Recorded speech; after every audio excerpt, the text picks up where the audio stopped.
Jesus Christus, ons verlosser. Here, ons gee U al die eer wat U toekom vanaand. Here, ons verklaar net U is koning van konings. U is Here van Here. Here, en ons buig net laag voor U neer vanaand. Here, en met ons hele hart roep ons net uit na U vanaand.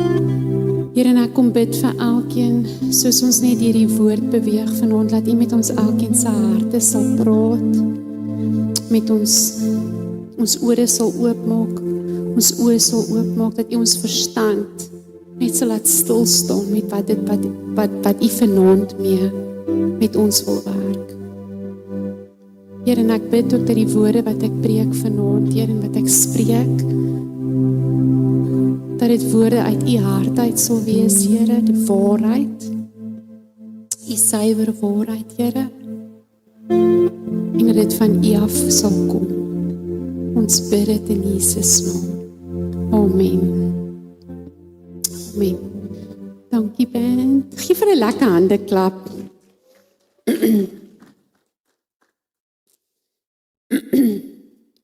Okay. So, ons het ek het 'n journey met ons as Soteria familie so 2 weke terug begin oor Openbaring, oor die boek van Openbaring, en spesifiek Openbaring in die 7 kerke. En dit is van hoofstuk 1 tot hoofstuk 3, en dit gaan eintlik letterlik omtrent so 7 of 8 gedeeltes wees, voordat ons klaarmaak net met hierdie 3 hoofstukke. En as jy deel 1 gemis het, wil ek jou regtig encourage om dit te gaan luister op YouTube. En om regtig te verstaan, wat sê die Here vir jou deur die boek van Openbaring. Nou, ons gaan net so vinnige recap doen van deel 1, wat van Openbaring 1 tot 15 was, wat julle moet onthou wat ons laas oor gepraat het. Nommer 1, waaroor gaan die boek van Openbaring? Openbaring van Jesus Christus. En baie mense mis dit, dat die openbaring gaan primêr, dat dit vir ons wys wie Jesus Christus is. En dan tweedens, wat so mooi is, wat baie mense nie eens weet wat in die woord staan nie. Openbaring 1 vers 3 sê, geseënd is jy, as jy die boek van Openbaring lees, as jy dit hoor en doen wat dit sê. So dit praat van, jy kry 'n blessing as jy hierdie woord gaan lees en dit gaan bestudeer. En as jy kyk die Openbaring, praat dit heeltyd van die getal van 7. En die getal van 7 is volmaaktheid. Mooi, jy sê dit mooi geluister, hoor. Well done, ek dink hulle so high five. So, dit praat oor volmaaktheid en dit praat van die volheid van die kerk. So as jy van 7 hoor en hy praat van die 7 gemeentes, beteken dit, dis die volheid van die kerk, die liggaam van Christus, Ecclesia, met wie hy praat. En dan, wat baie belangrik is, as jy na die boek van Openbaring kyk, is om te weet dat Jesus sê, hy is in beheer. Hy is in beheer. Van die begin van die boek tot die einde van die boek, is hy in beheer. En wat moet ons ook weet? Ons wat hom aangeneem het, kan in vryheid leef. As gevolg van die oordeel wat hy op homself geneem het. Nou hierdie is alles opgevat in daai eerste 15 verse. En wat ook belangrik is weet wie Jesus is, en is 'n openbaring van wie hy is. Maar weet ook, wie is jy nou in hom? Want hy bring vir ons koningskap en priesterskap, en dis ook ons erfdeel, waartoe hy ons roep. En dan, hy kom terug met mag en met krag. Sy tweede koms gaan nie stilletjies verbygaan nie. Almal sal van dit weet. Dit sal hard en duidelik wees en elke knie sal voor hom buig. Dit is wat die woord verklaar en sê. En die groot vraag is jy reg? as Jesus nou moet kom, is jy werklik reg? Is jou hart reg? Is jy reg daarvoor? Nou vanaand gaan ons Openbaring 1 klaar maak, en ons gaan begin met Openbaring 2, wat kyk na die kerk van Efese. Nou, die 7, as ons kyk na die 7 kerke, moet julle weet, dat elke keer in elke week wat ons een van die kerke gaan na kyk, is daar 6 goeders wat elke keer in daai brief gebeur. Elke brief aan elke kerk bevat eerstens, wie is Jesus? Waar moet hulle vashou? Wat moet hulle weet? Wie is hy? Die tweede ding is, hy sê vir die gemeente, wat doen hulle reg? Hy sê vir die liggaam van Christus, hierdie doen julle reg. Hy prys hulle vir iets. Maar derdens, sê hy ook vir hulle, waar is hulle besig om tekort te skiet? Waar faal hulle? In watse area moet hulle, is dinge nie in orde nie? En dan roep hy hulle ook tot bekering. Hy sê vir hulle, julle moet wegdraai van daai manier, julle moet omdraai, julle moet terugkom na waarna toe ek julle roep. En dan sê hy ook vir hulle, as hulle nie gaan gehoorsaam wees aan dit wat Jesus vir hulle sê nie, dan gaan daar gevolge wees. Maar dan is daar ook op die 6de punt die wonderlike belofte van wat Jesus vir jou beloof, as jy vas staan in jou geloof. So elke brief praat daarvan, as jy kan vas staan en jy kan oorwin, jy kan hierdie pad saam met Jesus gestap, dan is daar iets wat vir jou wag in die ewigheid. Nou wat baie interessant is, die enigste ding wat verskil in die 7 gemeentes, het julle geweet, daar's 2 gemeentes waar die Here nie meer fout vind nie. Julle dit geweet? Wie dit geweet? Dis Heidi het, is julle ma wat vir julle gesê het, ek's doodseker. Daar's 2 gemeentes wat die Here net prys en nie vir hulle sê dat hulle ergens val nie. Is dit nie interessant nie? Dit was vir my baie interessant. Maar ongelukkig is Efesie nie een van hulle nie. So, weet as ons, dit is waarna ons kyk, as ons van daai 6 dinge, elke kerk gaan kyk na daai 6 dinge. Soos Zia gaan volgende week met ons praat oor die kerk van Smyrna. En sy gaan vir julle ook wys, wat is daai 6 dinge. Maar dit is een van die gemeentes wat wonderlik is, nee. Zia, hulle het nie geval in iets nie, so kom luister na daai boodskap. Nou, laas het ons geëindig, ons het gekyk na, toe Johannes hierdie visie van Jesus Christus ontvang. Onthou julle, ons het gesê, wanneer ons werk met die boek van Openbaring, dan praat dit werk met woorde soos en lyk soos, dit praat van simboliek en diep geestelike betekenis. So elke keer as jy kyk na Openbaring, wat is die simboliek, wat verteenwoordig dit, en wat is die diep geestelike betekenis? En so kan ons gaan kyk, ons het laas gekyk toe Johannes die visie van Jesus Christus kry.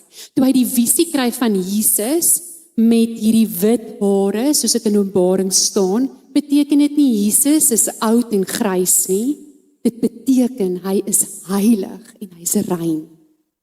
Dis al hoe Johannes hom kan beskryf.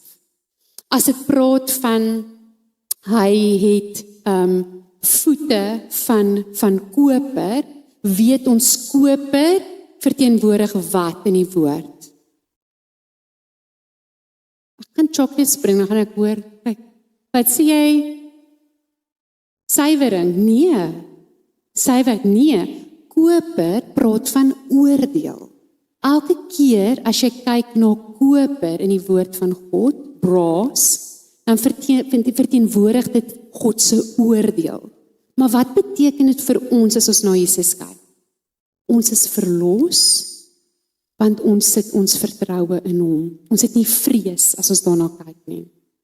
En toe het ons afgeëindig, vuurvlam, sy oë is soos 'n vuurvlam. Wat het ons gesê van daai vuurvlam? Is Is dit Jesus wat regtig vlamme het in sy oë? Nee, ons het nou net gepraat, die simboliek, die diepe betekenis. Wat beteken dit? Wat doen vuur? Vuur brand weg. En as Jesus na jou kyk, die dag wat hy voor jou staan, wanneer hy in jou oë kyk, alles brand weg. Net die waarheid bly oor. Hy kyk reg deur jou. Hy kyk verby al jou uiterlike, alles wat aangaan in jou lewe. Hy kyk reg in jou in en hy weet alles in 'n oomblik. En as julle vir mekaar kyk, gaan jy alles weet en hy gaan alles weet. En jy gaan weet, maar is nie 'n woord wat jy nou kan gebruik nie. So weet daai vuurvlam oë kyk reg deur alles. En toe het ons geëindig met the sound of many waters. Ons het gepraat van Jesus kom nie stil en sag terug nie, hy kom magtig en kragtig terug. Almal sal dit weet. So vanaand gaan ons aan met daai visie van Jesus Christus. En vanaand is dit by vers 16. Revelation 1 verse 16. So ek gebruik die New King James Version as ek hierdeur werk. Dis maar vir my die beste vertaling in die konteks van Revelation sonder om iemand te mekaar te maak. Ek vat net die woord om die woord te verduidelik. So he has in his right hand 7 stars and out of his mouth went a sharp-edged sword. Nou wat is hierdie tweesnydende swaard wat uit Jesus se mond uitkom? Weet julle, toe ek jonger was, of nee, ek kan sê maar nog onlangs, het ek bly imagine, maar Here, hoe verskyn nie aan ons en dan staan hierdie tweesnydende swaard wat uit u mond uitkom? Maar wat is die tweesnydende swaard? Die tweesnydende swaard is die woord. So wat beteken dit as ons praat van uit Jesus se mond uitkom tweesnydende swaard? Wat kom uit? Woord. Dink terug aan Matteus 4, waar Jesus met die vyand te doen het. Wat gebruik hy as hy met die vyand te doen het? Woord. Hy het elke keer gesê, it is written, daar staan geskrywe. Hy het nie geargumenteer met die duiwel nie, hy het nie met hom geargumenteer nie, hy het hom nie bestraf nie, hy het hom nie gekonfronteer nie, hy het nie 'n argument met hom gegaan nie, hy het die tweesnydende swaard gebruik, want hy het die woord van God geken, en dit was 'n swaard om die vyand op sy plek te sit, want die vyand kon niks doen teen die woord van God nie. Kan julle sien dat as Jesus terugkom, wat gaan hy heeltyd gebruik as hy oordeel bring oor die wêreld? Woord. Die woorde uit sy mond gaan die woord wees, die lewende woord. So, my vraag vanaand is, 'n swaard wat in sy skede is, beteken niks. Ek dink 'n soldaat wat nie 'n swaard het nie, is pretty useless. Of wie dink hy gaan iets kan bemagtig? Sonder 'n swaard is jy pretty useless. Wat hartseer is, baie van ons het nie 'n swaard nie. In die geestesriem, as ons die wyls moet lig, en die Here moet vir ons wys, okay, maar hoe lyk jou swaard? Van ons het geen swaard nie. Van ons se swaard is piepklein. Van ons se swaard lê daar op die grond. Hy word nie gebruik nie. Ons ken dalk die woord, maar ons gebruik nie eers die woord nie. Dis die toestand van hoe die kerk lyk. Ons weet nie hoe om God se woord te gebruik nie. Maar ek wil jou nou vra, hoe gaan jy met die vyand kan werk as jy nie woord kan spreek nie? Verstaan jy hoe uitgelewer is jy? Want jy het nie 'n swaard nie. En ek praat nie van hoe ken Romeine 2 vers 18 nie. Ek praat van om te weet wat sy woord sê en om dit te kan spreek. Want dit is die manier hoe jy die vyand op sy plek sit. As jy siekte het, gebruik jy die woord wat sê wat die Here sê oor siekte. As jy 'n tekort het, ek dink nou sommer een van my favorite versies is young lions may lack and go hungry, but those who trust in the Lord will lack no good thing. Is dit nie 'n beautiful vers nie? So wanneer ek 'n tekort het, vat ek my swaard en ek spreek my swaard en is 'n tweesnydende wapen wat alles op sy plek sit. So, en hier moet ons onsself accountable hou. Ken jy die woord? Lees jy die woord? Julle, daar is geen ander manier om die vyand op sy plek te sit nie. Hy weet as jy nie die woord ken nie, en hy weet die woord het krag.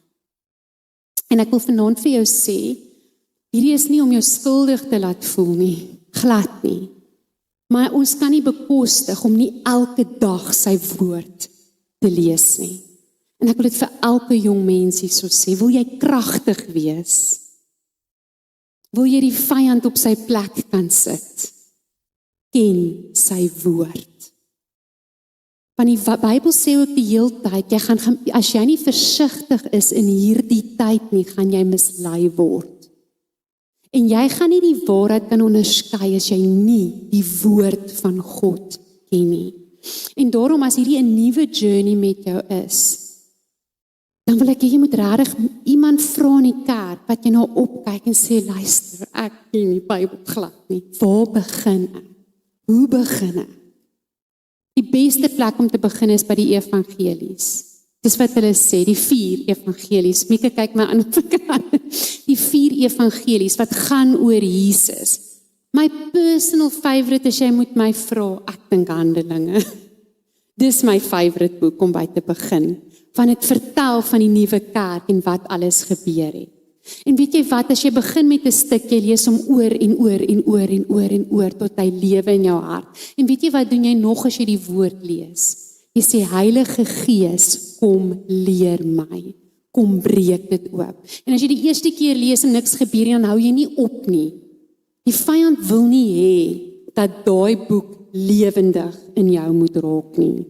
Hy is bitter bang, want as daai woord as 'n tweesnydende swaard uit jou uitkom, weet hy, you will speak and things will happen. En hy sal in sy spore gestop word. Ek wil regtig, ek voel in my hart, ek moet vir julle sê vanaand, om die woord te ken, is jou begin, as jy Jesus liefhet vanaand. As jy Jesus liefhet, vat die woord en lees dit. Moenie teachings kyk nie, teachings is wonderlik. Lees die woord van God. So, okay, ek's baie passionate daaroor soos julle kan sien. Okay, Revelation. So, ek wil gou hierdie stukkie vir julle lees. Revelation 1 vers 16b tot 18. And his countenance was like the sun shining in its strength. Dit is hoe die verheer. Ek love dit, ons Bybels uit. Ek sien vanaand, hierdie jong mense met hulle Bybels, well done. And his countenance was like the sun shining in its strength. Het jy al in die son probeer kyk? As hy bright is, dis onmoontlik. And when I saw him, I fell at his feet as dead. But he laid his right hand on me, saying to me, do not be afraid. I'm the first and the last. I am he who lives, and I was dead, and behold, I'm living forevermore. So wat gebeur in Johannes 1 vers 12 tot 18? Johannes probeer ons verduidelik, hoe lyk Jesus? Maar Johannes het Jesus al baie keer gesien. Hy het hom al in menslike vorm gesien, hy was saam met hom in die binnekring. Waar het hy hom nog gesien? Op die berg, in verheerlike vorm, maar selfs daar kon hy nog staande bly. Maar hoekom in hierdie prentjie val hy neer asof dood? Want die Here het hom op daai stadium in sy volle verheerlike vorm gewys. Ek dink ook nie eers sy volle, ek dink net nog 'n tikkie hoër, sodat Johannes net nog lewend kon bly. Ek het 'n getuienis daaroor, want ek wil hê julle moet verstaan dat die Here wys homself in vials en in filters, want ons is nie altyd reg om as hy regtig homself begin reveal, is dit partykeer vir ons verskriklik. Daar staan in die woord, jy sal uitroep dat die berge op jou moet val, as God in sy verheerlike vorm aan jou verskyn. So, in 2019, het ek 'n ervaring gehad in my studeerkamer. Ek het my stilte tyd gehad, en in daai oggend het die Here net 'n stukkie van sy verheerlike vorm aan my geopenbaar.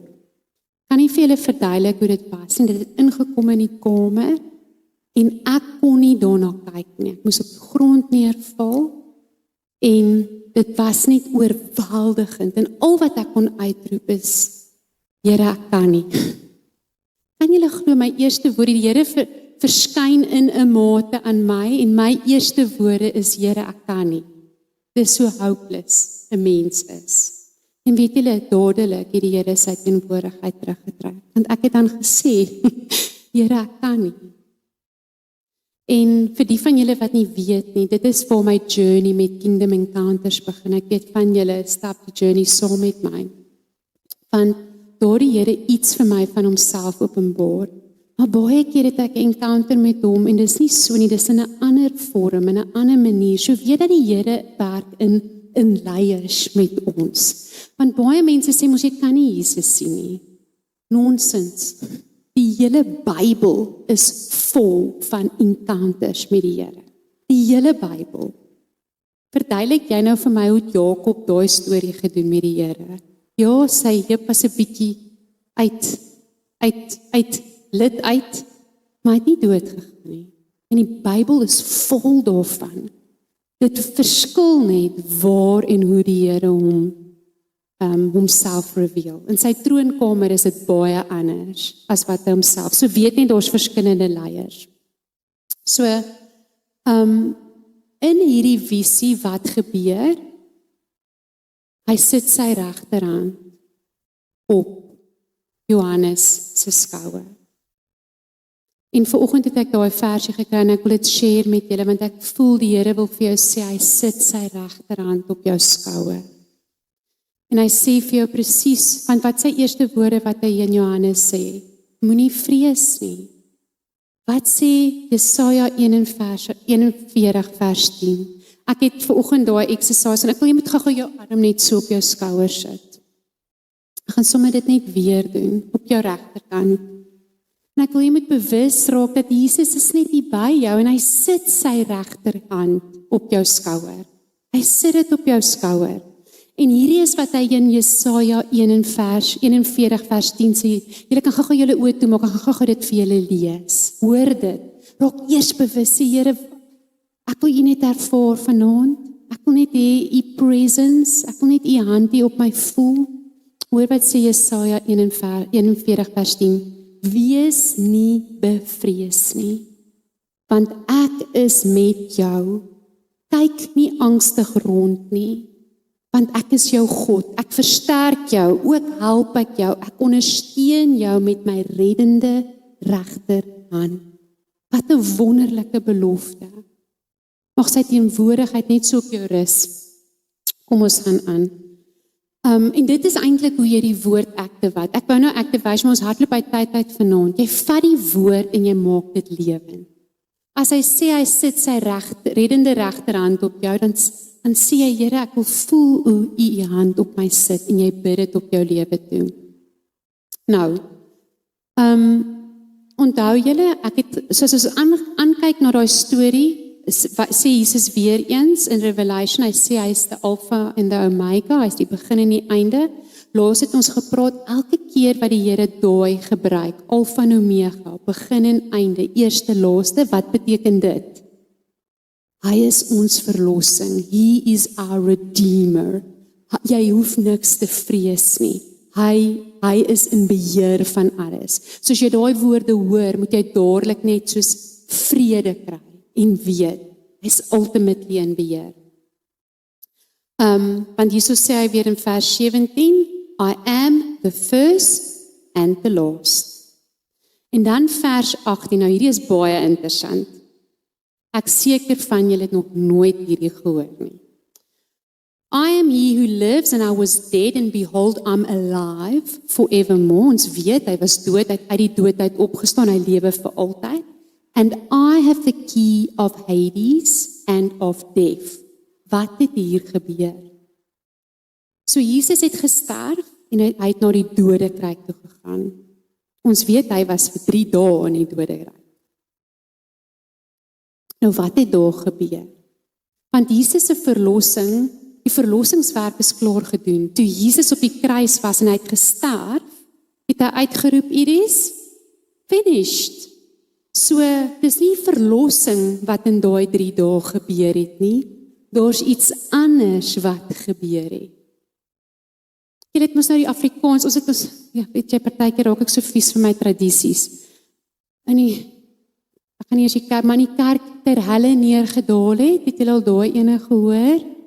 Wat het Jesus gaan doen toe hy ter helle neergedaal het? Jy al gaan dink? Hy het vir almal wat voor hom geleef het, gaan preek. Dis my mooiste woord. En vir hulle gesê, hier's 'n geleentheid vir jou om nou in my te glo. Kom staan uit op die doodheid en kom saam met my. Wie dit geweet? Amanda. Nie as gevolg van jou ma, nee. Nie. So, hoor dit is in die skrif, 1 Petrus 3 vers 18 tot 19. Hy wat wel gedood is na die vlees, maar lewend gemaak is deur die gees, het heen gegaan en gepreek het vir die geeste in die gevangenis. Onthou, toe Adam gesondig het dood ingetree. Toe Adam gesondig het dood ingetree. En van toe af is die vyand se plan om die mens van God te skei. En hy het gereken, okay, dood is daai angel. Maar Vader, Abba Vader en Heilige Gees, en Jesus het hierdie plan gehad van, maar kom ons oorwin die dood, dat dit nooit weer die geliefdes van die Here sal weghou van hom nie. En toe Jesus daai prys betaal het hy afgegaan, en dis wat daar gebeur het. Hy het letterlik mense uit die doderyk gaan uithaal, die wat in hom wou glo. Dis wat die woord sê, want dit was nog steeds 'n keuse. As julle in die res van die Gospels lees, sal julle hoor, na sy opstanding was daar ander dooies wat rondgeloop het. Het julle dit geweet? Julle geweet, dit was nie net Jesus wat uit die doodheid opgestaan het nie. Daar was ander gelowiges wat saam met hom op. Ons het nou nie tyd om deur al hierdie goed te gaan nie. Gaan lees dit. Dit is verskriklik interessant. Dit is in jou Bybel. Ruben kyk my aan of ek Grieks praat. Dit was nie net Jesus wat uit die doodheid opgestaan het. Daar het iets incredibly kragtig gebeur. En wat het Jesus teruggebring? Die sleutels van die dood. Wie het dit gehad? Die vyand. Jesus het dit afgeneem. Hy is nou in beheer van dit. Nooit weer, sê die woord, hoef ons die tweede dood te vrees nie. Want ons gaan nie dood nie. Ons lewe vir alle ewigheid. Dis hoekom jy nou moet glo. En dan, as ons daarna kyk, het die doderyk nie meer 'n finale sê oor ons wat in Christus is nie. So, die boek van Openbaring, is dit 'n boek van nederlaag? Is dit 'n boek van vrees? Nee. Dis 'n boek van oorwinning. En as jy vanaand voel oor Openbaring,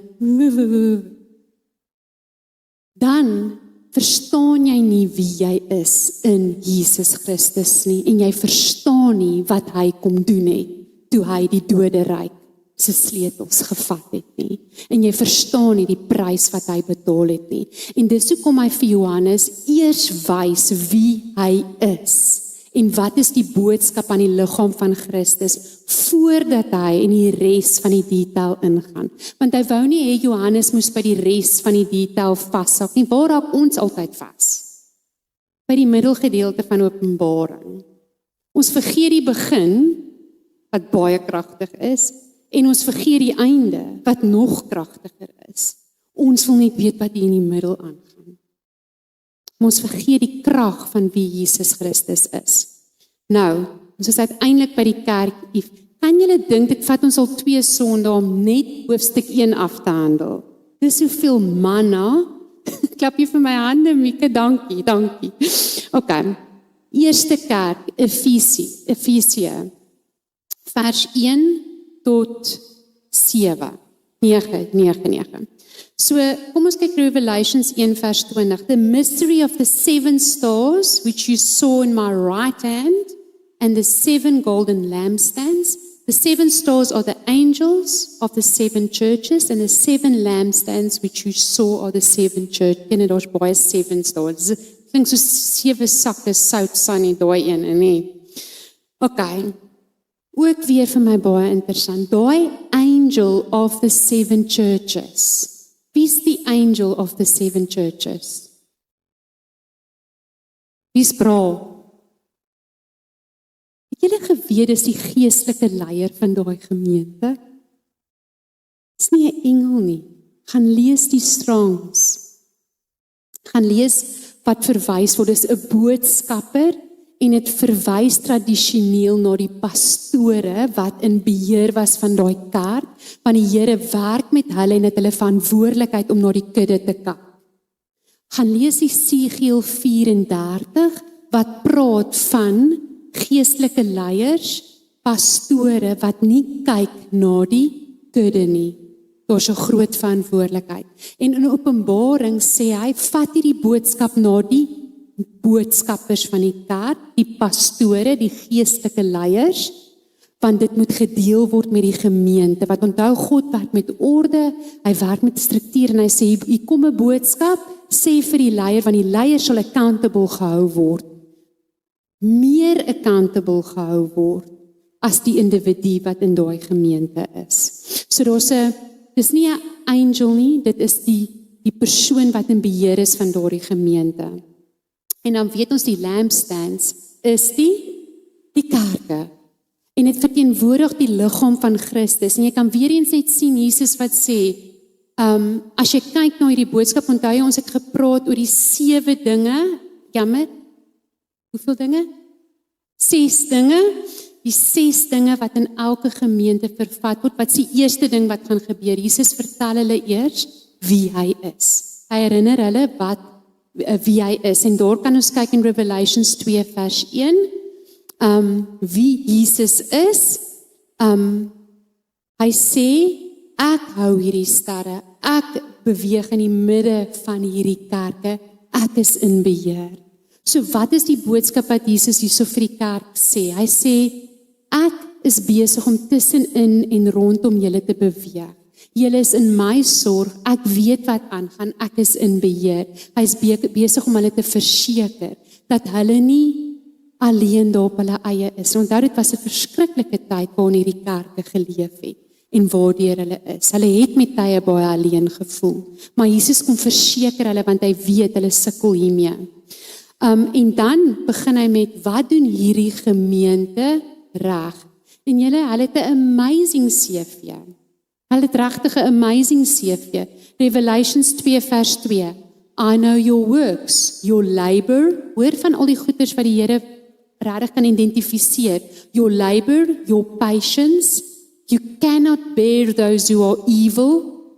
You have tested those who say they are apostles and are not. You have persevered, you have patience, you have labored for my name's sake, and you have not become weary. A beautiful prys wat Jesus hierso vir hulle gee, van wat hulle reg doen. En wat sê Jesus? Jesus sê, ek ken jou werke. Ek weet waarmee jy jouself besig hou. Dit is nie vir my onbekend waarmee jy besig is nie. Ek weet dit, wat waarsku dit ons as Christene ook? Faith without works is dead. There's nothing. Maar hierdie kerk het definitief werke gehad. Hulle was besig om vir die koninkryk te werk. Nou, een van die belangrikste dinge wat jy hierso moet verstaan is, dat hierdie kerk het nie net hard gewerk nie, hulle het nie net volhard nie. Jesus het hulle geprys, want hulle het stewig gestaan in hom. Jesus was hulle fondament. En Jesus sê ook vir hulle, they did not tolerate evil. Sonde is sonde, boosheid is boosheid. En hierdie kerk het dit nie getolereer nie. Hulle was hard en baie duidelik oor wat sonde is. So jy kan sien, vir God is dit goed en reg, dat jy moet sê wat mag gedoen word, wat moet nie gedoen word nie. En deesdae is dit so 'n cloud, sagte, fluffy. Ons is nie besig om te sê, jene mense, sonde is sonde, boosheid is boosheid. Stop jou nonsens, fokus op dit wat die woord vir jou sê. So hierdie kerk het dit reg gedoen. Die ander ding wat hulle reg gedoen het is, hulle het nie vals lering geduld nie. Hulle het die woord ondersoek, hulle het die waarheid gaan ondersoek en mense binne in hulle midde wat nie die ware evangelie van Jesus Christus verkondig nie, het hulle uitgewys. En Jesus sê, ek sien dit raak en dit is vir my belangrik dat die waarheid gepreek word. So hierdie gemeente was baie goed. Hulle het vasgestaan in hulle geloof, maar waar het hulle kort geskiet? En hulle het groot kort geskiet. Die Here het inteendeel vir hulle gesê, as julle nie hierdie area fix nie, gaan al daai ander goeders ten gronde gaan. So eintlik wat Jesus vir hulle sê, dit beteken niks as ek nie jou eerste liefde is nie. So jy kan so besig wees soos wat jy wil met Christenskap en Christelikheid en kerk en ek weet nie alles waarmee ons onsself kan bees wat beautiful is. Maar as ek nie jou eerste liefde is nie, dis waar hulle tekort skiet, dan sê Jesus wat van dit? Hy sê, dan gaan ek julle verwyder. Met ander woorde, alles waarmee jy gaan besig, wat jy mee besig is, gaan ten gronde gaan. Maar wat sê Jesus se boodskap ook? Hy sê vir hulle, wat kan hulle doen? Repent. Repent. Hy praat hierso van Revelations 2 vers 5. Remember therefore from where you have fallen. Repent and do the first works. So Jesus is soos, jy moet seker maak, ek is jou passie. Dit was my so mooi vanaand toe die jong mense getuig. Hoeveel van ons was jong en vol passie en vuur toe ons Jesus vir die eerste keer aangeneem het. Maar dan met tyd raak dit so lauwarm en alles anders raak meer belangrik, behalwe Jesus Christus. En Jesus se oproep vanaand is ek jou eerste liefde? En dit is wat hy jou vra vanaand. Is jy werklik lief vir my? Is ek die belangrikste ding in jou lewe? En ek gaan weer daai vraag vra. Jesus sê, al die ander dinge beteken niks as ek nie jou eerste liefde is. En weet julle wat's amazing? As Jesus jou eerste liefde is, sal alles anders in plek val. Garantie. So wat is die gevolge dan van die ongehoorsaamheid? Hy waarsku dat hy hierdie gemeente se getuienis en sy invloed gaan wegneem. Maar hy gee vir hulle hierdie grace period. Hy sê vir hulle repent. Rian het vanoggend gepraat oor repent. Wat is repent? Om 180 grade te draai in die teenoorgestelde rigting. So Jesus se uitnodiging is as jy vanaand besig is met die verkeerde dinge, jy lees nie jou woord nie, jy het my nie lief nie, daar's dalk sonde, daar's evil, whatever. Hy sê, repent en volg my. Dis wat hy vir ons uitroep om te doen vanaand. En weet julle, daar's 'n verskil tussen repent, bekering en berou. Berou is wanneer ons uitgevang word. dan sê ons jammer. Dis nie bekering nie, dit gebeur baie keer. Ons sien dit veral met geestelike leiers. Hulle word uitgevang en dan het hulle berou en maar bekering is wanneer jy op jou eie besluit. Tot hiertoe en nie verder nie. Ek draai om en ek volg vir Jesus Christus. En dit is waarna toe hy ons uitroep vanaand. Daar's nog 'n area waar die gemeente baie goed gedoen het en dit is Openbaring 2 vers 6. Dit praat van but I have this against you. You hate the deeds of the Nicolaitans, which I also hate. Ek seker van julle al gewonder waarvan praat hulle hierso. So interessant, die skrif het al die antwoorde. So as onthou net God haat nie die persoon nie, he hates sin. Ek sê altyd love the person, hate the sin. Onthou dit. Love the person, hate the sin. As Jesus met iemand gewerk het, het hy so sag en teer met hulle gewerk, maar hy het ook dadelik vir hulle gesê, hou op sondig. Dis hoe hy met mense gewerk het. So Handelinge 6 vers 5 sê vir ons, waar kom die Nikoliete vandaan, en dit is 'n redelike algemene siening. Handelinge 6 vers 5 praat van die manne van geloof, wat gekies is vir die gemeente, en julle sal nie glo nie, daar's 'n Nikolias daar tussenin, hy's 'n Jode genoot, as jy nou die mooi Afrikaans, 'n proselyte, uit Antiochia. Okay. Nou Antiochia is waar die was 'n groot heidense stad ook. So wat is 'n proselyte, 'n Jode genoot? Dit is iemand, hy het eers tot geloof gekom, hy was 'n heiden, toe raak hy 'n Jood. Hy het aan God begin glo en toe uit dit uit begin hy in Jesus glo. So hierdie man het 'n pad gestap. Maar hy kom oorspronklik uit 'n heidense agtergrond uit. Nou, as ons uit 'n heidense agtergrond, nou as julle nie weet nie, ons almal kom maar uit 'n heidense agtergrond. As jy nie Jood is nie, kom jy uit 'n heidense agtergrond. En hierdie lering, hulle het begin Jesus of die evangelie van Christus begin meng met sekere heidense gebruike. En tot dinge afgoderry, onsedelikheid, seksuele sondes. En waar kom dit vandaan? Want dit is hierdie kompromie wat ons het met Christendom versus die wêreld. En dis die waarskuwing wat Jesus ook hierso het. Is jy kan nie kompromie aangaan nie. Volg Jesus voluit. Net Jesus, net sy woord. Jy kan dit nie meng met seksuele sondes en ek doen hierdie en ek doen hierdie, maar op Sondag dien ek die Here. Jy kan nie kompromie aangaan nie. En Jesus waarsku ons daarteen, maar hy prys ook hierdie gemeente dat hulle teen dit opstaan, die mixture wat ons het in geloof, het hulle nie getolereer nie. Hulle het gesê ons volg die Here volgens die woord, maar hulle het nou nie liefde gehad, daai eerste liefde nie, so dit bly teen hulle. En dan die wonderlike belofte. Openbaring 1 vers 7. He who has an ear, let him hear what the Spirit says to the churches. To him who overcomes, I will give to eat from the tree of life, which is in the midst of the paradise of God.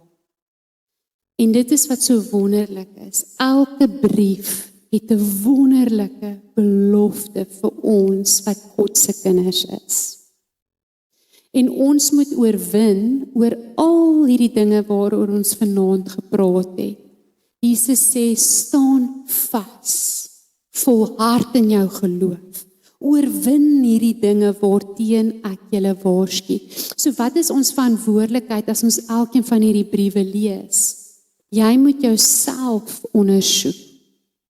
Jy moet kyk na alles. Waar skiet ek kort? Waar moet ek myself bekeer?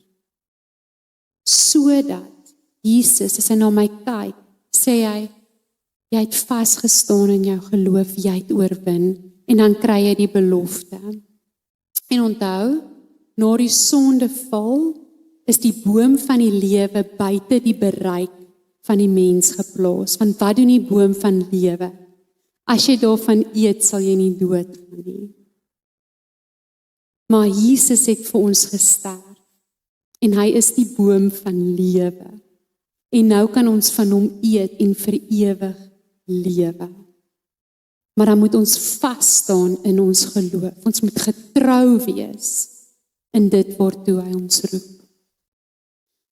Nou ek wil dit nie eintlik gou doen nie, maar ons tyd hardloop so uit vanaand, maar ek wil gou net die span vra om net gou vir ons die nagmaal uit te deel. Want weet julle, ons het 'n ongelooflike voorreg om te sê, Here, dankie, julle kan maar so lank uitdeel, hoor.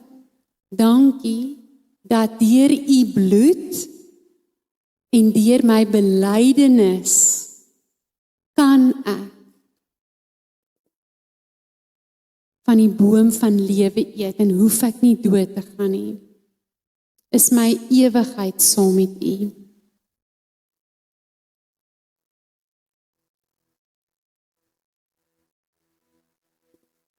So ek wil jy moet net stil raak as jy moet dit nog nie neem nie.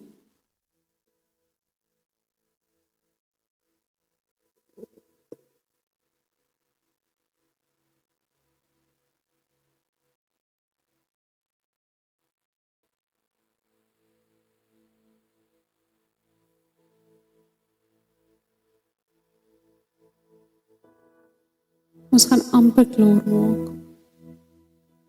Maar ek wil jy moet vanaand regtig met jou hart praat en besef dat hy nooi jou uit na 'n bekeringsoomblik waar ook al jy kort skiet vanaand in jou lewe, waar dit ook al is, as dit eerste liefde is. Sê maar vanaand my kind, draai na my toe. Dalk lees jy nie sy woord nie. Jy faal daarin. Dan kan jy vanaand bekeer en sê, Here, ek gaan u woord najaag. Dalk tolereer jy sin in jou lewe. Weereens, jy kan nie hom dien en sonde nie. Dan het jy 'n oomblik vanaand om te repent. Dis wat die woord sê, repent. Here, ek is jammer. Here, ek kies om myself te bekeer en na u toe te draai, om weg te draai van dit wat my wegstuur van die presence.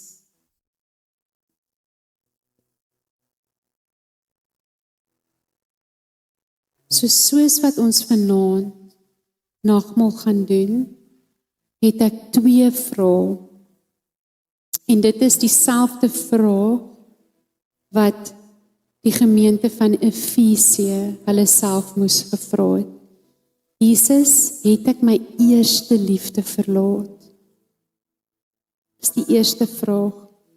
En Here, waar in my lewe is daar kompromie? Is ek besig om u te volg en ander dinge in my lewe wat u vir my vra om neer te lê? En vanaand is 'n geleentheid waar jy dit net kan neerlê. En jy het die voorreg omdat hy vir jou gesterf het. En ek gaan vra dat Ronelle net vir ons daai liedjie speel.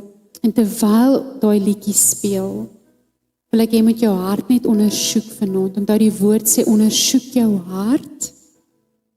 En dit wat die Here by jou opbring, het jy 'n geleentheid om net voor hom te bring vanaand. En dan kan jy die brood ook eet. En om net dankie sê, dat ons die voorreg het, om regtig net stil te raak voor hom, as gevolg van die prys wat hy betaal het. So ek wil julle moet net julle oë toemaak.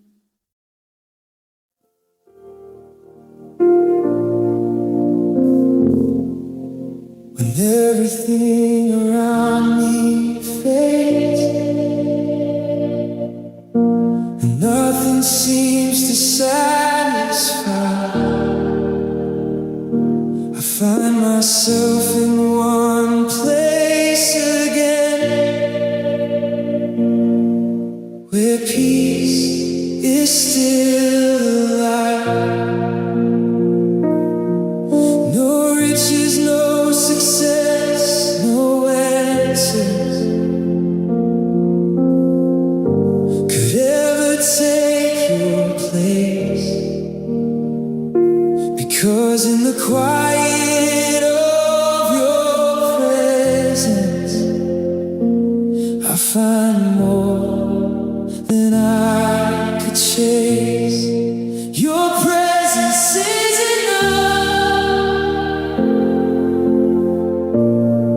Your presence is enough.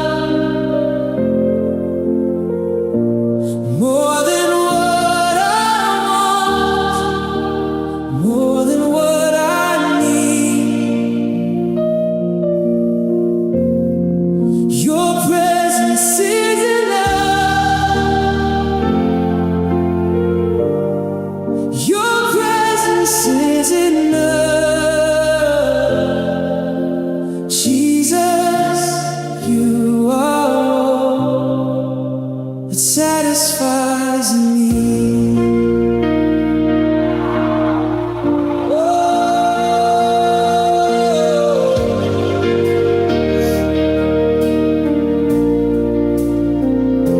I've searched through every empty promise that this world could ever give, but nothing ever came close to you.